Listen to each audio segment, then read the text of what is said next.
On va présenter le guide à onglets pour faire des coupes. On va s'assurer qu'il n'y a aucune pièce qui traîne sur les tables de sortie pour que ça ne vienne pas en contact avec la lame. On va utiliser une pièce ici. Quand on travaille avec le guide à onglets, si on incline dans ce sens-là, notre main est très, très proche. On voit.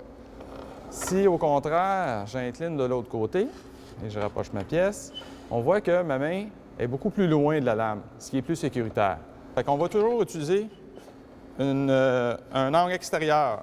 Fait que je fais une coupe.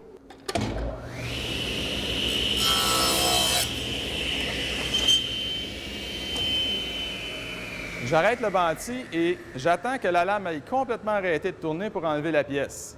C'est très important pour ne pas avoir de blessure. J'attends l'arrêt complet et on prend l'habitude d'utiliser une pièce de bois, pas mettre nos mains en contact au cas où on irait trop vite. On peut faire des coupes de l'autre côté, on va faire la même chose, mais on va inverser pour travailler toujours à l'extérieur. La même chose, on peut faire la même coupe de l'autre côté ou une coupe complémentaire. On peut aussi incliner le bâti pour faire des coupes à la fois soit obliques avec la lame et combinées avec une coupe à onglets puis une coupe oblique. On va pencher la lame. On va remettre ça ici. On serre bien. Et là, on va voir que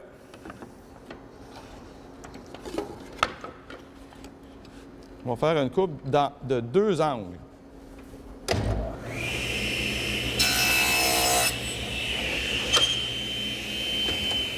Fait que là, on a sur notre pièce une coupe à la fois en onglets et en biseau.